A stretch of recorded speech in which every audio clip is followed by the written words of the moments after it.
Good morning. Paralympics GB win gold number 24 in Tokyo. What's been going on? Good morning. Yes, well, I've had a few months. I wouldn't say I've had a few months off, but a few months where I've been able to watch the Paralympics at 3 o'clock in the morning and quite enjoyed myself, actually, from that point of view. We're on to day 6, would you believe it now? And coming up, we've got double Paralympic champion Johnny Peacock. He's going to be looking for a hat-trick of gold medals, but it is the wheelchair racer Andrew Small, who's claimed the day's first gold for Great Britain, and Rachel Latham is about today. A couple of familiar faces, it's fair to say. Hopefully some more gold medals in the bag as well. Going to want to not get a medal on your birthday. What a great present that would be. Let's talk about the football now. It has been, well, an exciting week for Manchester United with news of the return of a certain player, but it's fair to say they looked less than inspired against Wolves last night, but a late goal secured the win at Molineux. Well, Rangers got the better of Celtic in the first Old Firm game of the season. Defender Philip Haaland.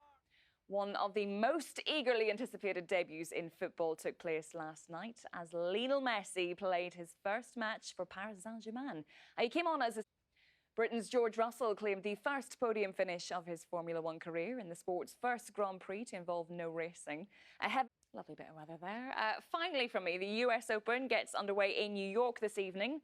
This man, Andy Murray, faces a very tough test in his first round match. He's been drawn against the third seed, Stefanos Tsitsipas. Murray is unseeded at the tournament and he's had to overcome the thigh injury that ruled him out of the Olympic Games in Tokyo.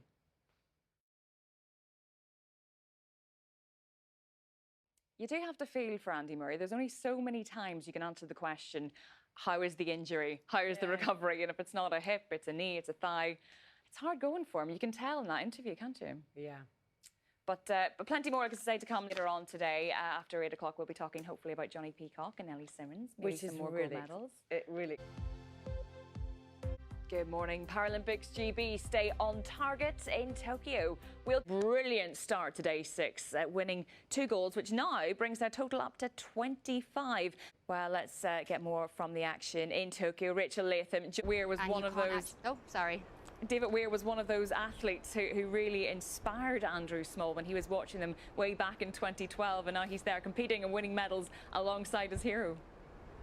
We've got so much to talk about, though. We're actually going to take you back to yesterday for the moment, when Paralympic GB's wheelchair rugby team made history. They claimed the country's first gold in one of the competition's most exciting sports. They secured a tense 54-49 victory over the USA to win the title. And I'm delighted to say that I'm joined. Kind of let this sink in. How are you feeling now? Yeah, it's pretty heavy. So much to come through to get to this point, haven't you? I mean, you lost your funding there recently. You lost the bronze medal playoffs back in 2004 and 2008. How does it feel now to get to this point?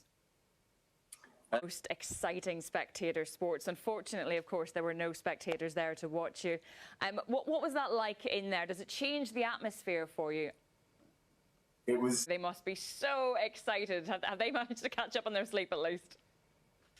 Obviously, you train for so long, and in this time it was a 5-year cycle too. The first thing I would do after I won a medal, I just want a big burger or something. All that training, all that healthy eating. What have you done for the past 24 hours? Look, what you've done, a first Olympic gold in this sport. It's such an incredible sport. You are going to be inspiring another generation, hopefully in the next 4 years. How does that make you feel? Champions, incredible. And as I say, it's such a fantastic sport to watch. It's such a shame that there were no spectators in there. It was actually called Murder Ball when it first appeared on the scene back in the 70s, unofficially, of course.